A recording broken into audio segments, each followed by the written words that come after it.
सियावर रामचंद्र की जय। सतगुरुदेव भगवान की जय। जय जय श्री सीताराम। माँ तो तुम कृपा निधान हो, पिता मित्र प्रभु गुरु महान हो। गुरु महान हो। तो आप सभी भक्तों के श्री चरणों में मेरा सादर प्रणाम, दंडवत।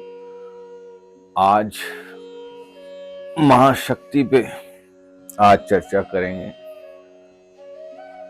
और जानेंगे कि आज के सत्संग के द्वारा कि माँ का हमारे इस जीवन में कितना बड़ा रोल है, क्या भूमिका है। माँ शक्ति है, माँ ही शक्तिमान है। माँ से सुंदर कोई मित्र नहीं, माँ से के अलावा कोई गुरु नहीं है। गुरु ही माता है। तो जितने भी साधक मुझे देख रहे हैं, आज के सत्संग का आनंद लेंगे।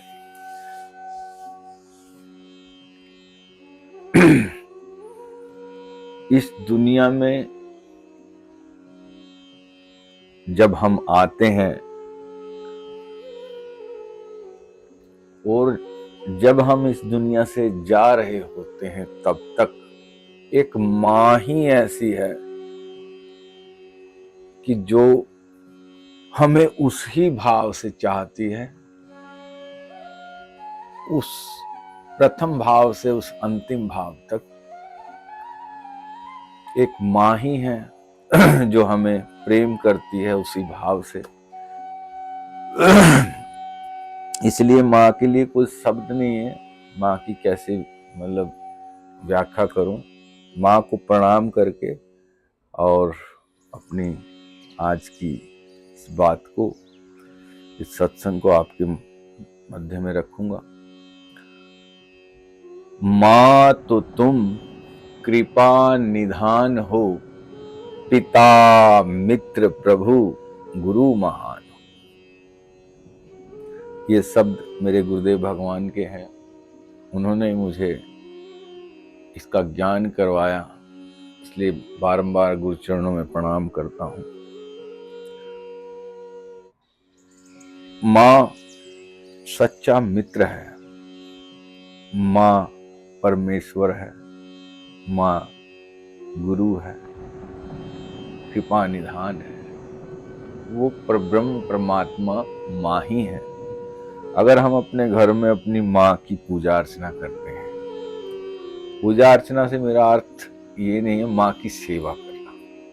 तो यदि हम माँ की सेवा करते हैं तो फिर हमें किसी अन्य पूजा पाठ अर्चन वंदन धूप दीप किसी की कोई आवश्यकता नहीं। हम सिर्फ माँ की सेवा करें, माँ के श्री चरणों में रह करके उनसे प्रेम करें, उनका ख्याल रखें। सबसे बड़ी भक्ति यही है।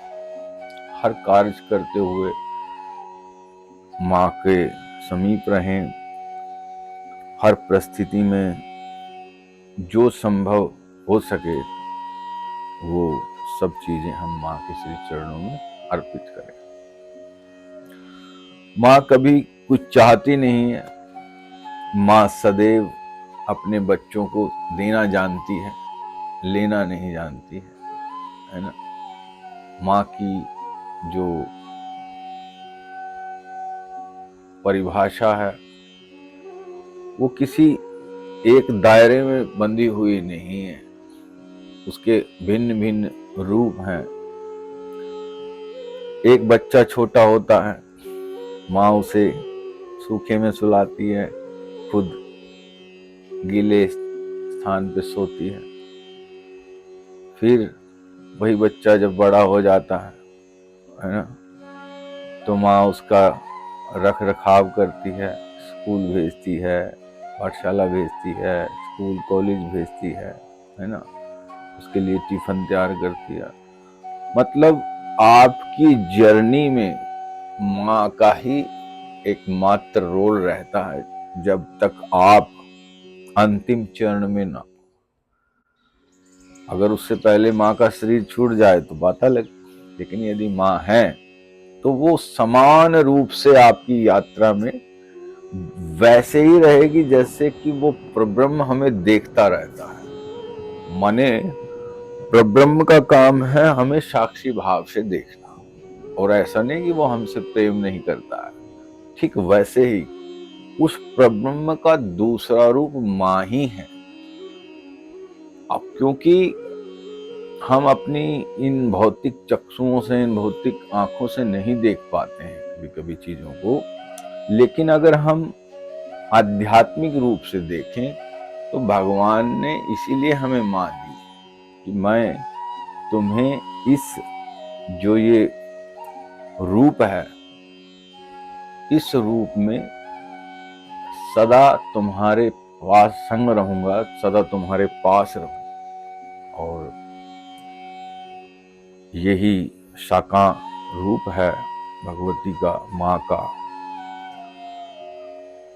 अब माँ के लिए कुछ शब्द नहीं है, पर फिर भी ग्रंथ भी गाते हैं, है ना। तो ये माँ शक्ति स्वरूपा है और हमें इस तरह से वो अपने पेट में रखती है, 9 महीने पालन पोषण करती है,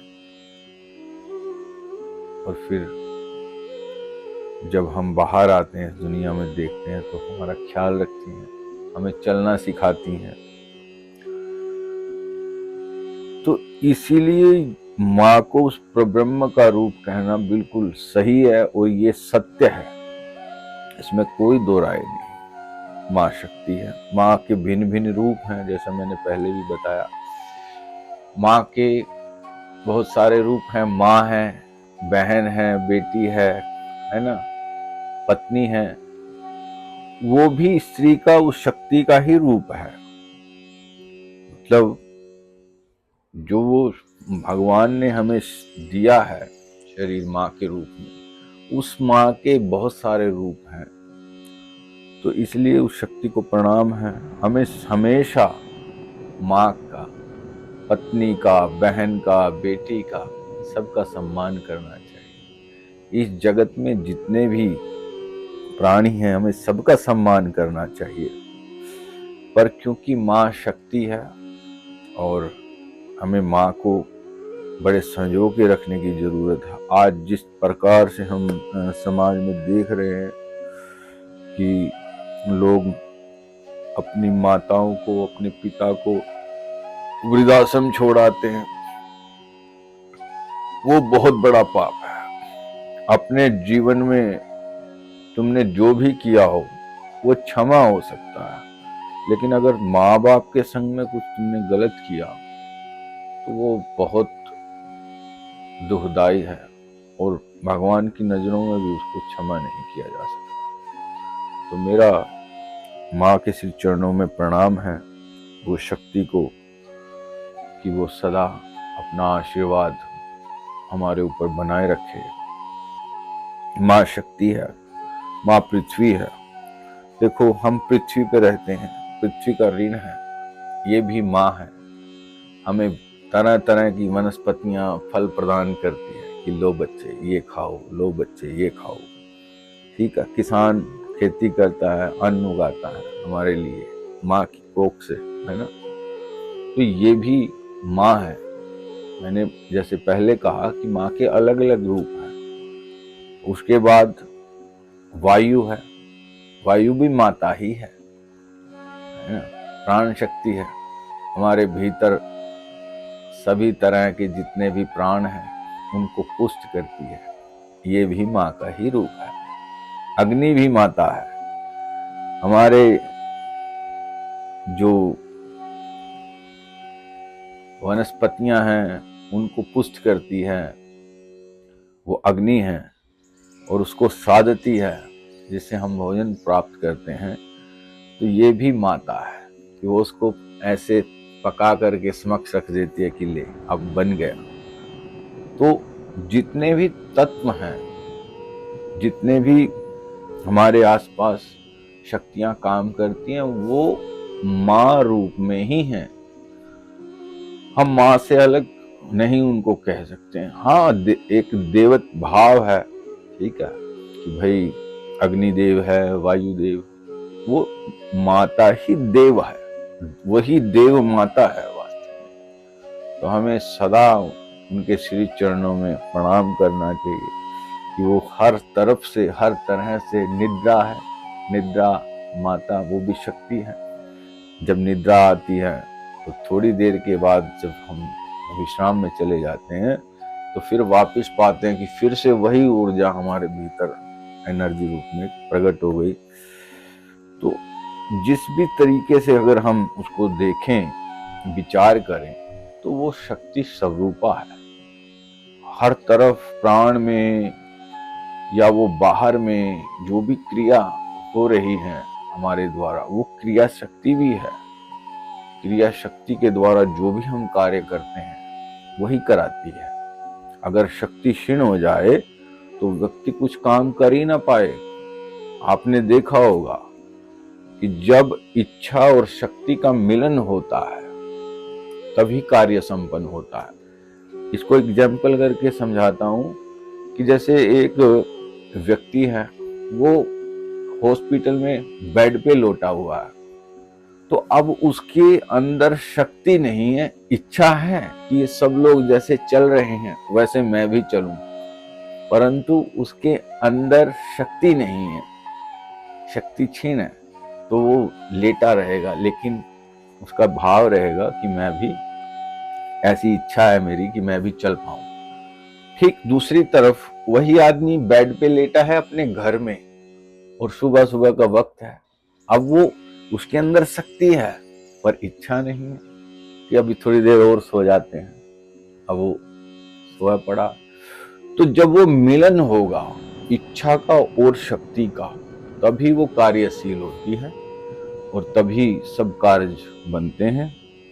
तो ये सब शक्ति का ही जो शकल पसारा है, वो शक्ति का ही है। वही माँ है, वही माता रूप में है, उसी ने हमें पैदा किया है, वही हमसे क्रियाएं कराती है, वही प्राण शक्ति है, वही वनस्पतियां हैं। हर तरह से जो भी इस चराचर में आप देख रहे हैं वो सब शक्ति स्वरूपा ही है। तो आज आपके श्री चरणों में यहीं विश्राम देते हैं वाणी को, और माँ के श्री चरणों में कोटि कोटि दंडवत करते हैं। और वही भगवान की आह्लादनी शक्ति है, उस माँ जगदम्बा को हम प्रणाम करते हैं। वही पृथ्वी, जल, आकाश, अग्नि, वायु सब में वही व्याप्त है, इसलिए हम उस मात को प्रणाम करते हैं। और जितने भी मेरे देखने वाले जो भक्तजन हैं उन सबको भी मैं प्रणाम करता हूँ। जय जय श्री सीताराम, जय जय गुरुदेव भगवान की जय।